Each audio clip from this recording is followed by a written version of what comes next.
안녕하십니까. 이윤 스튜디오입니다. 그리고 염락찬 연구원이 푹 쉬고 와서 그런지 컨디션이 좋아 보여요. 아유, 푹 쉬지 않았어요. 힘들었어요. 왜? 놀다 오는데 뭐가 힘들어? 아유, 비 많이 왔어요. 서울 안 왔는데? 서울 안 왔다고요? 응. 화요일 날인가 수요일 날 많이 왔다고 들었는데. 잠깐 왔는데 자고 있으니까 난 모르지. 휴가셨어요? 아니 집에서 저녁에 잤지 내가. 낮에 엄청 많이 왔다던데.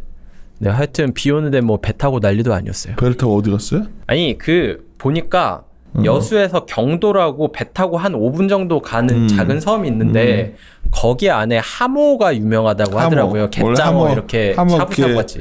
그게 뜨거운 물에 이렇게 데쳐 먹죠. 그 뭐라고 하던데 히비끼 이렇게 살짝 데쳐 먹는 일본 사람들이 엄청 좋아해서 다 수출하던 건데.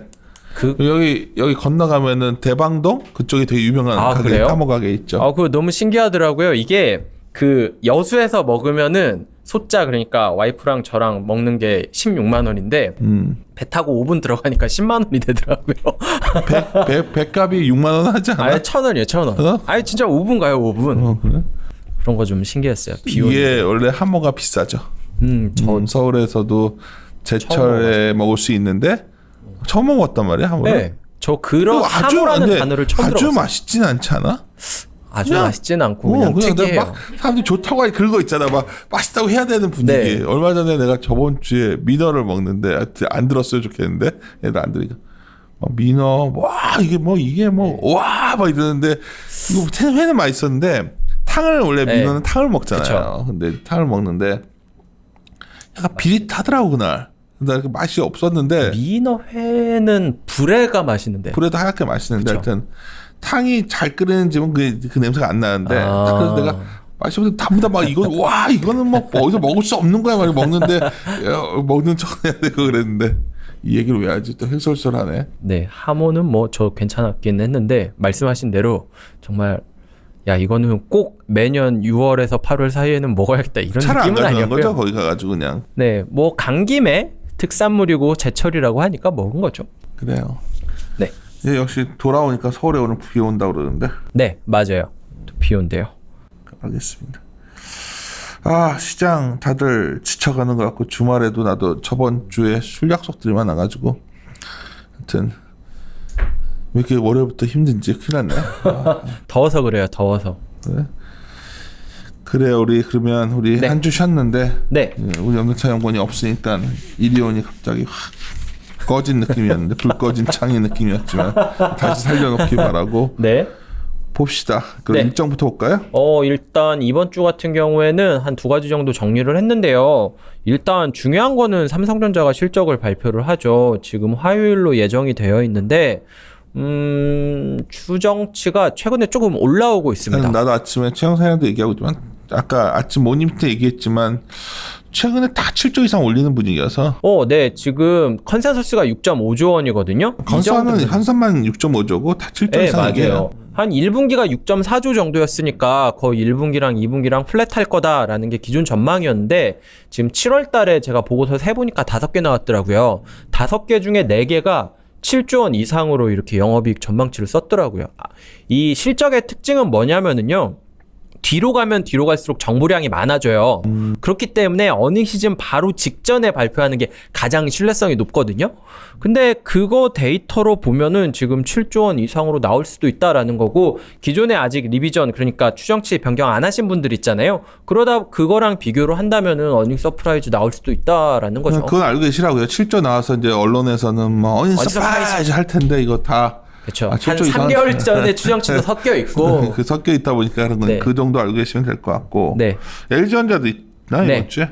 LG전자도 같이 실적을 발표할 텐데. LG전자도 가전 같은 거 괜찮다. 네, 생각보다 추정치가 최근에 발표된 것들이 좀 컨센서스보다 높은데 삼성전자처럼 막 크게 높지는 않고 그냥 기존 컨센서스보다 조금 올라간 정도라는 거죠. 실적 시즌이 이렇게 오픈되는데 아침에 염동찬 연구원이 말했던 것 중에서 가장 인상적인 거는 전자가 이렇게 올라오는데 드디어 이제 역성장으로 갔죠. 맞습니다. 뒤에 있는 거 차트 하나만 보고 갈까요, 그럼? 이따 얘기하고 그러면 우리 다른 이 날짜부터 체크하고 합시다. 네, 그러시죠. 그리고 또 같은 날인데요. 7월 7일 날 스티븐 비건이라고 이제 미국 대북 정책 특별 대표께서 방문을 하십니다. 이분이 오는 게 왜 중요하냐면은 최근에 한 달? 2달? 동안 이제 북한이랑 한국이랑 관계가 좀 엇갈렸잖아요. 이러한 상황에서 박지원 전 의원을 국정원장으로 이제 내정이 됐어요. 뭐 물론 청문회 과정이랑 이런 과정을 좀 더 거쳐야겠지만 근데 박지원 전 의원분들 같은 경우에는 생각해 보시면은 2000년에 그 남북 김대중 대통령 계실 때 남북 정상회담을 주도한 그 주요 참모시기도 하고요. 대북 정책과 관련해서는 굉장히 잘 아는 분이라는 인식이 강하죠. 이런 분이 이 국정원장에 됐다는 거는 이제 문재인 대통령이 좀 최근에 엇갈렸던 남북한의 관계를 좀 바로잡아 보려고 하는 의지가 반영된 게 아니냐 이런 상황인데 여기에 그 북한 관련 정책 특별대표가 미국의 대표가 한국을 방문한다는 거죠. 이거는 북한과의 관계가 좀 진전되는 그러니까 갈등이 좀 완화되는 관계로 갈 수 있다라는 점에서 좀 주목할 만할 것 같고요. 여기에 추가적으로 뭐 이건 아직 확정은 아니고요. 일각에서 얘기가 나오는 건데 이번에 비건 대표가 좀 판문점을 통해서 북한과 대화를 할 가능성도 있다. 이런 얘기까지 나오고 있는 거라서 아침에 이제 염대창 의원이 이 말을 할 때 내가 말을 할까 하다 그랬는데 이 기대를 여러 곳에서 얘기를 너무 하고 있어. 너무 하고 있어서 나는 오히려 이게 이제 이번에 이제 좀 외교 안보 라인이 다 이렇게 한번 재편됐기 때문에 뭔가 올인했다. 네. 그래서 대북 관련 좀 한번 질러야 된다. 뭐 이거 하는 말하는 사람들이 있는데 나는 테마성을 별로 안 좋아하기 때문에. 저는 뭐 테마성은 안 좋아하는데. 그래서 나는 그냥 이런 거 있다 정도로. 네, 맞습니다. 그냥 뭐 대북 이슈가 뭐 잠잠했었는데 좀 어쨌든 갈등으로 가느냐, 갈등 해소로 가느냐 둘 중에 하나 선택하면 갈등 해소가 낫죠. 아침에 그 말하던 그 종목이 이제 우리는 컴퓨터에 말하기는 좀 그러니까 네. 그 종목이 좋다가 아니라 하도 또 그 좋다고 하면서 하도 뭐가 많았죠. 그거 말고도 또뭐 저번 주부터 난리들이더라고. 그래서 내가 네. 속으로 아침에 그래서 뭐 그런 종목들 자꾸 테마성으로 그런 사람들 거 어울리면 안 된다고 아침에 모닝 미팅 때 얘기를 했던 건데 여하튼 뉴스는 좀 나오겠어요. 네, 뉴스는 당연히 나올 겁니다. 어쨌든 실적과 북한 이거 두 개는 좀 이번 주에 체크해야 될 만한 이슈인 것 같습니다. 본론 갑시다. 네. 본론의 가장 중심에 있는 거는 결국은 일단 우리나라 실적 시즌 이전에 네. 글로벌 실적 시즌부터 좀 얘기를 했으면 좋겠어. 나는. 글로벌 실적에 대해서 말씀을 드리면은 한마디로 요약할 수 있어요. 미국 빼고 다 안 좋아요. 그러니까. 네. 그러니까 미국만 좀 올랐는데 네. 미국은 굉장히 좀 다른 나라들에 비해서 실적 추정이 좀 정교한 편이잖아요. 네네네. 그러다 보니까 걔네들은 너무 좀 과하게 내렸다가 좀 약간 그 느낌 아니야? 그렇죠. 뭐 그것도 있는데요. 좀 특징적인 거는 한국 같은 경우에는 아니 뭐 한국뿐만이 아니라 전 세계 애널리스트가 다 그러는데 주가 오르면은 그거에 후행해서 좀 바꾸는 경향이 있습니다. 그렇기 때문에 저는 당연히 미국 실적이 조금 상향 조정돼가지고 최근에 주가가 좋았었던 IT라든지 바이오 쪽이 좀 좋지 않았을까라고 생각을 그게 했는데 아니에요? 의외로 에너지나 소재, 산업재, 경기 소비재, 뭐 레스토랑 이런 거는 좀 코로나 때문에 많이 피해를 입었던 업종이잖아요. 이런 거를 바닥에서 조금 올렸더라고요. 에너지 같은 경우에도 좀 적자폭 감소할 거다. 뭐 이런 식으로 이런 차이가 있습니다. 다른 국가들 같은 경우에는 다 안 좋고 한국 같은 경우에는 좀 주가 강했었던 업종 추정치가 약간 상향 조정됐거든요. 뭐 커뮤니케이션이라든지 필수 소비재라든지 이런 것과 비교하면은 미국은 좀 상황이 다른 거죠. 우리에서는 커뮤니케이션 뭐 카카오 이런 네, 것들, 맞아요. 네이버. 뭐 네이버 이거 좋고 음식료들 종목들 좋고 뭐 오늘 우리 자료 발표했지만 의류 같은 데서도 국내 내수 비중 높은 것들 네네. 좋고 그냥 철저하게 이제 국내 내수 부양된 것들 그 다음에 언택트의 어떤 플랫폼 딱 이렇게들이 실적이 좋게 나오더라고. 네. 그래서 우리는 좀 그래도 그 근거가 있다 생각이 드는데 의외로 미국은 이러네. 그러면 뭐 미국은 그러니까 전체 실적이 올라가는 게 이 윗단에 있는 거에 끌어올리는 게 아니라 바닥단에 있는 것들을 약간 좀 완화되면서 전체 실적이 이렇게 위쪽으로 이동한 거죠. 근데 이제 미국을 봤을 때 이 차트보다 위크에 보면 네. 소비자 신뢰수 완전히 또 서프라이즈 나왔고. 네.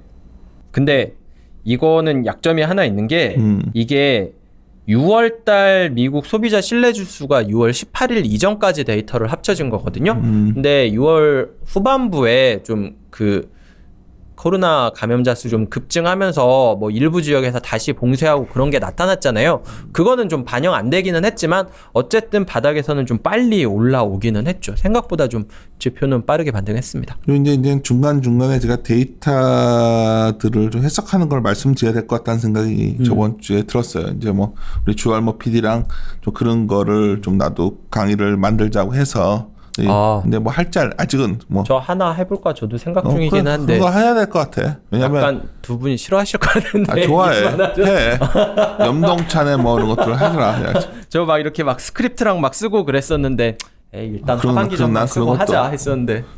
그냥 이런 거지. 서베이 지표들도 요즘 서베이 지표들 얘기를 많이 하시는데 네. 기본적으로 서베이는 설문조사기 때문에 맞아요. 수평을 놓고 시점 비교할 수는 없는 거예요.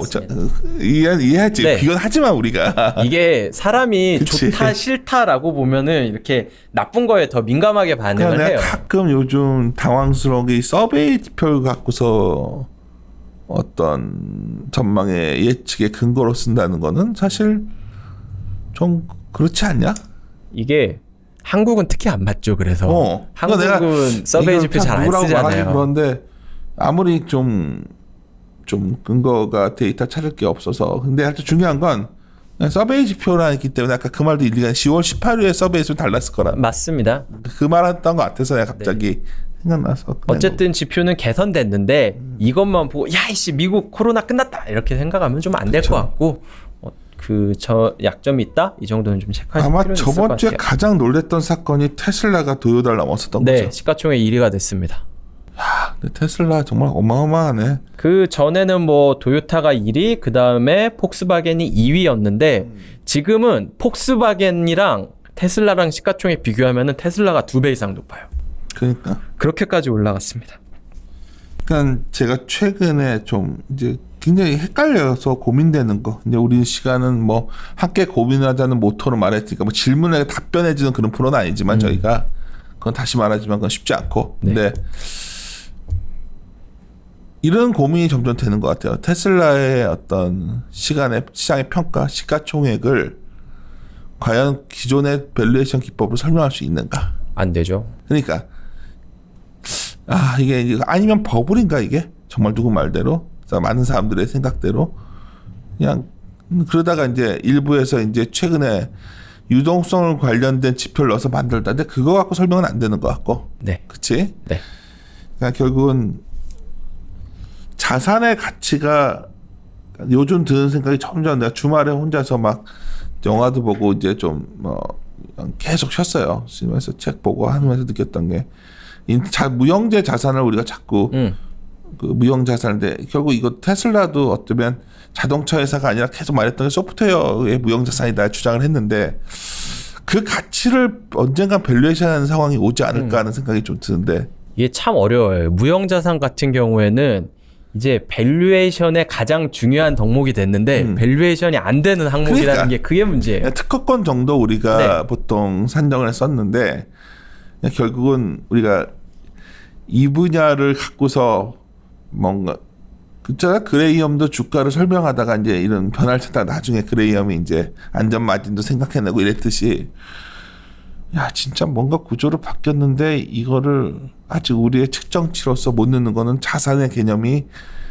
뭐 나도 그냥 방송에선 떠들고 계속하지만 막상 밸류에이션 할 수 있는 방법은 없더라고. 이게 회계학의 기본 중에 하나는 발생주의거든요. 그러니까 거래가 있어야지 그 금액을 매길 수가 있는데 무형자산을 내가 이거를 어디서 사왔으면 이거의 가치를 매길 수 있어요. 근데 내가 이 가치를 키워버렸으면 누가 사온 게 아니고 거래가 있는 게 아니니까 얼마의 가치를 무형자산으로 산정하느냐 이게 참 어렵다는 거죠. 그냥 우리가 그 전략팀과도 같이도 읽고 그랬던 자본 없는 자본주의 번역은 좀 개판인데 정말 번역은 개판이야. 내가 주말에 읽다가 진짜 그랬는데 읽다가도 거기도 결론은 없어. 네, 맞아요. 계속 이렇게 돼야 된다. 당이론을 얘기하는데 그러니까 왜 이 말씀을 드냐면 우리가 버블 기존의 우리의 측정 방식을 통하면 버블적 상황에 많이 온 것 같고 그런 고민은 좀 주말에 많이 했다 내가 근데 모르겠어 지금. 그래서 카카오도 플랫폼의 가치를 어떻게 볼 거냐. 우리 우리 얼마 전에 성종화 팀장이랑 계속 그 커밋 가치랑 이런 걸 막 했는데 이제 그건 그래도 그렇게 하고 있지만 사실 본질적인 측면에서 보면은 이 플랫폼 가치를 이제 모든 걸 흡수해 갈 거라는 가치, 새로운 가치를 만든 게 아니라 뺏어오는 가치. 이게 왜 내가 더 들었냐면 최근에 독과점 논의 시작됐잖아요. 그게 결국 우리가 리턴이라는 게 수익이잖아. 네. 우리가 경제학에서 제일 배우는 게 평균 어떤 생산과보다 한 개 수학 체증, 수학 체감 뭐고 배우잖아요. 공곡성. 그러니까 이 수학 체증의 세계에 들어간 산업이 결국 이런 밸류에이션을 새롭게 평가받는 거잖아요, 지금. 근데 수학 체증이라는 건 다른 말로는 독점이거든. 모노폴리가 돼가는 거니까 어려운 얘기인가? 그러니까 아주 심플한 뭐 얘기인데. 산업 자체가 커질 수도 있고요. 그러니까 최근에 독과점 논의가 나오면서 이런 독점 가치 쪽에 와 뭐가 다른 거냐? 내가 요즘 제일 꽂혀 있는 분야인데 결론은 말하자면 그냥 카카오 같은 걸 사야 되는구나가 결론이야. 이게 무슨 말이냐면 주말 내내 이게 지금 이게 여기서 다른 걸 할 수가 없을 것 같아. 쉽지가 않아 이렇게 되면. 왜냐면 이 크로스가 안 나오는데 크로스가 나오니까 당연히 저기는. 거기만. 네. 근데 그 그로스에 너무 베팅을 해주니까 밸류에이션이 고민된다는 거야. 네. 내가 말은. 그로스는 맞는데. 그래서 테슬라 보니까 그렇게 그래서 저번 주에 이 사건이 되게 컸던 거예요, 저한테는. 네. 이게 어떻게 도요타와 테슬라 비교할 수가 있지? 비교할 수가 없는 회사인데 사실은. 예전에 한 5년 전쯤에 경호라고 일본 회사가 있어요. 이게 스마트폰 게임 만드는 회사인데 정말 그 일본 스마트폰 업계를 완전히 휩쓸었어요. 그러니까 거의 뭐 이렇게 저희 스마트폰 게임 하면은 요새 많이 하는 방식이 무료로 일단 제공하고 이렇게 현질 이런 말 써도 되나? 현질 해가지고 뭔가 이렇게 그 확률형 그 알 굴리기 뭐 이런 거 해가지고 아이템 얻고 이런 게 많이 하잖아요. 거의 그거에 베이스를 만든 회사라고 생각을 하시면 돼요, 경호가. 근데 이 경호라는 회사가 몇 년도였는지 기억은 안 나는데 한창 때 닌텐도 시가총액을 넘어섰었어요. 그러면서 이제 사람들이 이거 봐라, 이제 세상이 바뀌었다. 이제 그러니까. 아무도 닌텐도 안 한다. 이게 다 소프트웨어가 이렇게 다 하는 거다 했었는데 지금 보면은 뭐 또 안 그렇잖아요.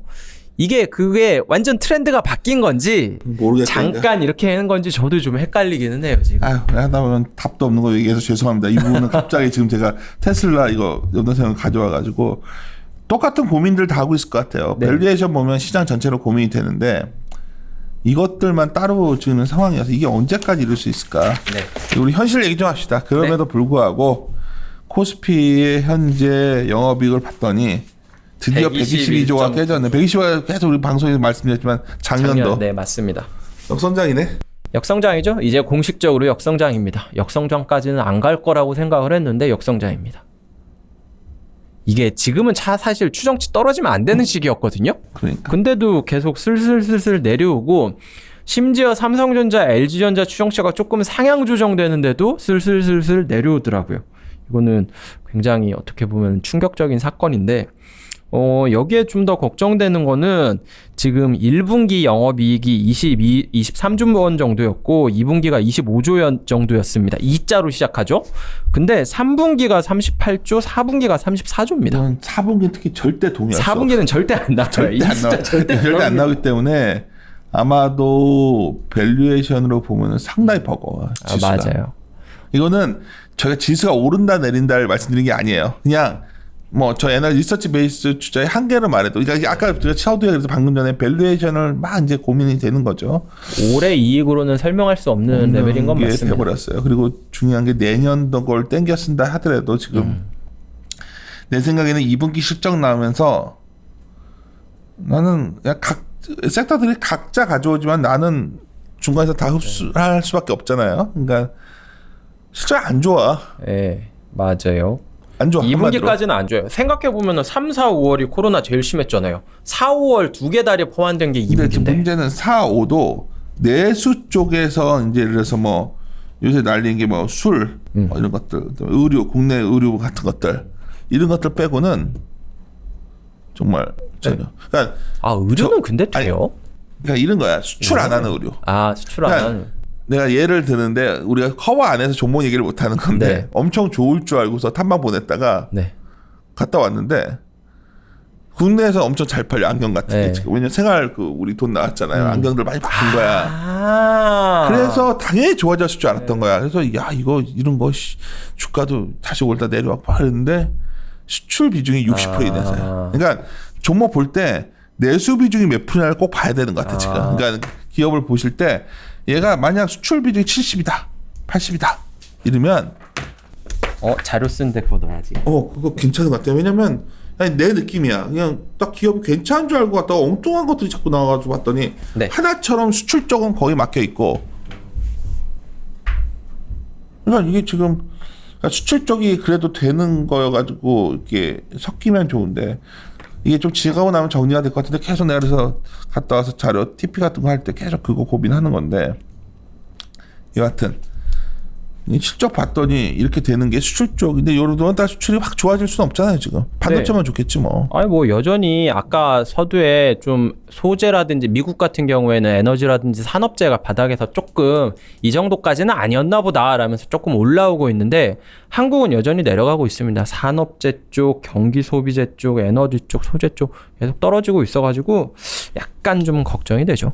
저번 주에 약간 농담하듯이 제가 뭐 여행주 같은 거 안 된다고 여행 섹터가 안 좋아가지고 재미없잖아. 말할 것도 없고 그래서 안진아 연구원이랑 좀 그랬더니 또 막 주주들은 열받나 보더라고. 근데 현실일 때 어떻게 아니 지금 완전 내가 봤을 때는 지금 이거 만만치 않겠어요 그런 것들. 참 여수엔 사람 많아요? 여수예요? 국내 여행은 많이 갈 것 같은데 아니야? 그것도 아니 아니야? 저 휴가철이 아니어서 그럴 수도 있는데 별로 없었어요. 저 너무 한적했어요. 우리 처남이 어제 이제 우리 처남이 취미 중에 하나가 원래부터 캠핑이어가지고 그래서 캠핑 타운을 못 가겠다는 거야. 사람이 하도 많아가지고. 사람이 많아서요? 그리고 뭐 텐트 같은 거는 뭐 요즘 살 수가 없다 그러는데 자기가 좀 여수 가는 비행기에는 사람 많았었어요.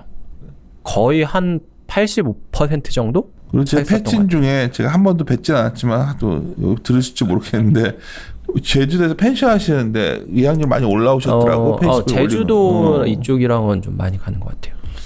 하여튼 섹터별로 기업들이 어떤 섹터들은 그리고 최근에 케미칼 쪽은 실적 완전 깨지는 것 같거든. 지금 최근에 소재 쪽 추정치 조금 올라갔는데 제가 봤을 때는 그 화학 쪽의 일부. 그러니까 왜냐면 일부. 납사 원가 올라오니까 스프레드 떨어졌는데 수요는 없어. 그리고 최근에 뭐 철강석 가격도 오르고 다 이런 것들이 다 원가만 올리는 거야. 수요 없는데. 그러니까 많은 분들이 이걸 갖다 그냥 단순하게 뭐 달러 약세, 이머징 통화 관세 뭐 저쪽 2000년대 사이클 계속 적용해서 그걸 어떻게 베팅하려고 하는데 내가 봤을 땐 그렇게 접근해서 안 되는 것 같으니까 그건 안 좋아 보이고 근데 시장이 왜 버티냐? 아까 말했던 저희 인텐저블 구세에 관해서 생각보다 글로벌하게 밸류에이션을 많이 주는 느낌? 언젠가 이게 잘못된 걸 수도 있는데 그러니까 시장이 지금 안 빠진 것처럼 보이는데 알고 보면 톤다운 안 빠졌죠. 이게 전체적으로 이런 느낌이어서 오래간만에 염동차 연구원 보니까 막 신나서 아주 떠드는데 시장은 참 그래서 그런지 최근에 내가 저번 주에 그래도 우리 주니어 애널리스트는 나한테 생일 파티도 해주고 그리고 어제 바빴어요. 그래서 저녁 약속 생일 때문에 우리 주니어 시니어들은 아무도 몰라 내 생일인지도. 저기 뭐 케이크 박스 있던데 그게 그건가요? 주니어들이 잘못했네. 그래 우리 안 맞게 이 왼수 덩어리들. 알면서도 가만히 있어야지. 근데 하여튼 중요한 게 내 모임이 하나 있어요. 모임이 있어서 뭐 모였었는데 내가 두 가지 때문에 정말 놀랐어. 두 가지 때문에. 첫째는 부동산 때문에 놀랬고 부동산이 굉장히 사람들이 열받아 있는 사람이 많더라고. 열받아 있으세요. 왜냐면 부동산을 팔았던 사람들이 좀 있거든. 그러니까 집이 한 채 있었는데 이거 뭔가 하도 정부가 이제 이렇게 하니까 팔았는데 그래서 그것 때문에 또 두 번째 뭐냐면 결국은 아까 말했던 핵심 종목들을 포트를 줄이고 쉽게 말해서 형 말 듣고서 전자 샀다가 더 쉽게 말하면 형 그거 아닌 것 같아. 막 계속 그래서 내가 야는 전자도 사고 카카오도 사란 말이야. 막 이렇게 얘기는 했지만 의외로 이걸 대체 개념으로 많이 생각하는데 그게 아닌데 나는 할 때는 여하튼 그리고 또 하나는 정말 돈들이 많이 빠져나가는 것 같아. 사모자산 같은 데서. 이게 내가 네네네네. 깜짝 놀랐어. 거기가 규모가 꽤 되는 곳인데 얼마까지 줄었다고 하길래. 그래서 주말에 갑자기 생각이 깊어지기 시작한 거야. 내가 이제 막 이걸 그리고 났더니 금요일날 술 한잔 했겠다. 뭐 하고서 가서 주말에 야 이거 생각보다 주말 내내 부동산이랑 그 포트폴리오 그래서 아까 신중호 팀장한테 포트폴리오 얘기를 계속 했던 이유인데 그냥 어제 출근하면 지금 시장 장 어떻게 될지 모르겠는데 뭐 장 시작 안 했으니까 근데 아마 그런 쪽으로 다시 살 것 같아. 그러니까 느낌이 전자는 이번 주 실적이 나오는데 다 알고 있거든. 7조 이상이 나는. 그러니까 근데 뭐 전자는 줄일 생각들은 없고 그런 것도 할 생각들은 점점 더 없어지는 것 같아. 이제 뭐 내년 바라보고 안 좋은 거 이거는 그때 연세상 의원님 우리 얘기했던 거잖아요. 내년 거 바라보면서 올해 안 좋은 걸 살 거냐. 그거는 답이 안 보이는 거야 이제. 맞아요. 내년 이게 올해가 안 좋기 때문에 그루스가 나오는 거는 다들 내년에도 어떻게 될지 모르겠다는 거야. 뭐 에너지 같은 거 대표적이죠. 안 사잖아요. 그래서 오늘 뭐 연세상 의원이랑 말씀드렸는데 이제 이번 주부터 이제 실적 시즌 자료도 준비하고 하고 계시니까 그런 것 좀 감안해가지고 좀 정리를 해줘야 될 것 같은 느낌. 업종별로는 확실히 근데 좀 실적만 봐서는 약간 좀 지금은 힘 빠지는 거는 맞아요. 다 안 좋다라는 얘기밖에 못 하니까. 이게 참 나도 그나마 여기가 낫습니다 정도 얘기해야 되니까. 정치 하시는 분들한테 저희의 한계일 수 있는데 저희는 숫자를 그래도 돈 주고 많이 보잖아요. 비싼 돈 주고. 본인 보면 볼수록 이제 점점 더 이제 그러니까요. 괴로워지는 거야. 야 여기서 지르자고 할 수는 없고. 그러니까 근데 그건 정해줘야 될 것 같아. 그러니까 올해 안 좋았으니까 내년에는 YY로 돌아왔을 때 이거 갖고 그로스라고 얘기할 수는 없어요. 그건 아니에요. 그거 내가 봤을 때는 그냥 위험한 발상인 것 같아. 그거는. 야 근데 그러면은 또 뭐야 커뮤니케이션, 헬스케어, 필수비제, IT 하드웨어 딱 4개거든. 금융 조금 나아졌어요.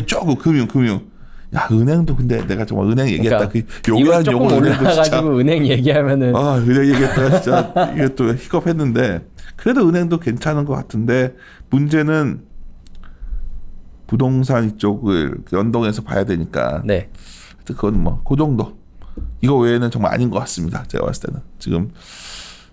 실적 시즌에 아마 숫자 좀 까보고 아마 저희들이 더 저희들 고민을 담을 텐데 물론 뭐 이번 주에 뭐 테마주 같은 것들은 하신 분들이야 뭐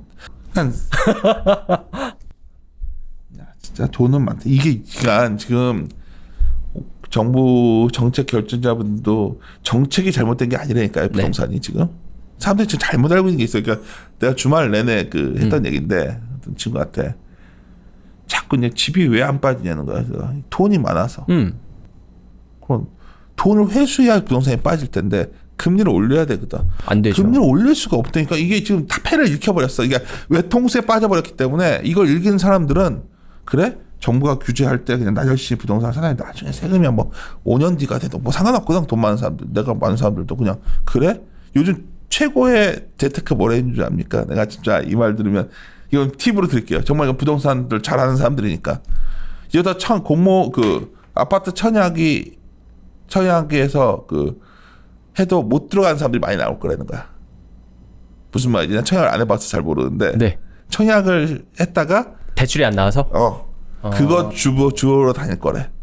근데 내가 일가구 매주택이 되면 세금 많이 내냐 했더니 그거는 몇 년 지나면 뭐 이런 논리더라고. 그래서 내가 왜? 했더니 아파트를 사도 분양가를 위에 맡고 있으니까 막 옵션으로 엄청나게 돈을 많이 내게 해야 할 수 있는데 하여튼 뭐 여러 가지 이렇게 복잡해져 가지고 워낙 그런 사람 나는 뭐 전문가 아니에요. 전 부동산. 근데 최소한 우리 업계에서 이렇게 많은 사람들보다는 훨씬 부동산 부를 읽은 사람들이니까 내가 말할 때 하는데 어떤 친구가 이제 집 하는 얘기했더니 진짜 한심하다는 얘기를 하더라고. 너는 정말 한심하다. 그 돈 팔아도 뭐 하려고 돼요. 뭐 집 한 채가 무슨 투자라냐. 집은 갖고 있는 거다 하면서 하는데 왜 그런지를 설명해 주는데 심플하더라고. 그냥 유동성은 막을 수가 없다. 이거 정부가 외통수 빠져서 여기서 잡으시는 거 하나는 뭐냐면 다른 것도 아니에요. 세금도 아닐 거래. 이번에는 정가시키면 되니까. 월세로 전가시키면 되는 거 나오더라고. 전세를 반전세 바꿔가지고 뭐 온갖 이미 그런 수는 다 우리가 바둑둘 때 수를 다 읽혀놓기 때문에 문제인 거더라고 이게. 근데 결정적 수는 결국은 유동성 회수인데 못하죠. 못한다. 지금 못하죠. 2년에서 3년간 못할 것 같다는 거야. 그럼 2, 3년 안에 기회는 온다. 엑시스의 기회는 온다. 그러면 지금은 이런 이게 지금 정부가 정책 미스가 아닌 것 같아요. 정책이 어쩌면 외통수에 빠지는 바람에 참 이런 상황이 된 게 안타깝고 이게 뭐 서로의 자꾸 그런데 고민이에요. 그래서 이게 어떻게 뭐 금리를 올릴 수도 없고, 그러니까 제가 드릴 수 말씀은 주식을 사던 뭘 사던 자산을 사야 되는 시대 같아. 현금을 사던 저축하면 안 되는 시기인 건 금을 맞아요. 사던 그게 맞는 것 같아. 그래서 그런 차원에서 주식도 막 이거저거 다 사면 좋겠지만 우리는 선별해서 사야 되니까 좀 이런 고민이 됩니다. 주식도 진짜 뭐 샀느냐에 따라서 심리가 다 너무 다른 것 같아요. 그치. 그렇죠. 이제 많이 빠졌고 뭐가 돌아서고 할 테니까 뭐 이런 거 사는 분들 있고 올라가는 거 따라간 분들 있고 심리가 완전 다르더라고요. 이게 참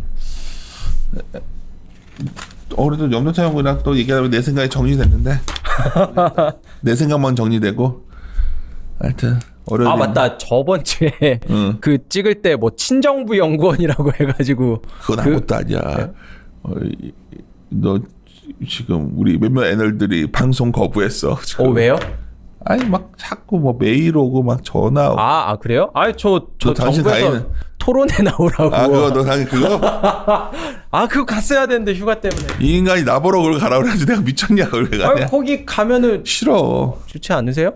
야 가가지고 뭐 쎄그 뭐 어쩌고 했다가 그 가뜩이나 저번 주에 그것 때문에 막 아니 금융투자 업계 대표 타이틀인데 가보고 했어. 힘들어. 근데 하여튼 그런 일도 당신 휴가 가 있는 동안 네. 막 방송 좀 녹음하려면 애들이 안 한다고 그래가지고 종목 얘기하는 거면 안 한다고 다 그래가지고 지금 왜요? 막 전화 와가지고 막 그런 적 그 있었어요? 정도는 좀 몰랐지. 근데 막 진짜 막 그러니까 이런 거죠. 주가가 올라간 것들은 또 관심들 없고 말했다고 우리가 10개 하면은 5개는 실패하잖아요. 그죠? 근데 뭐 많이 빠진 것도 아니야. 그냥 올라갔다가 좀 내려왔는데 막 거기다가 뭐 말해놓고 AS를 안 하면 양심이 있는 사람이니까 왜 우리가 종목 추천하는 방송이냐고 하는 애들이 나한테 종목을 못 하게 되는 거죠. 우리가 이렇게 돼서 고민이 그건데 자료 쓴 거 갖고 하면 되니까. 하여튼 굉장히 하여튼 힘들었어요. 그래서 내가 또 이 사람들은 이제 뭐 왜 자꾸 댓글 반응하냐 그러는데 피곤하니까 나도 그랬던 건데 저번 주에 그래서 당신 없는 동안에 재민이를 만나 나보러 그 공청회 가라고. 야 공청회 가서 내가 한마디라도 이제 뭐 이거는 장기적으로 옳은 정책이고 세고 했다가도 이제 이 나쁜 자식이 그것도 저는 개인적으로 굉장히 그 말 가보고 자제해. 싶었는데. 진짜 앞으로 막 뭐 저는 중립적으로 얘기하면 중립적으로 해. 되죠. 괜히 날카로운 시대 같아. 부동산도 그렇고 다 날카로워진 것 같아요 지금. 그래서 조심해야 될 것 같아. 말을 아껴야 되는 생각이 저번 주에 미안도 하고 동료들한테 좀 그런 생각이 들어가지고 마무리 짓도록 합시다. 예, 함께 고민하시죠. 고민하시죠.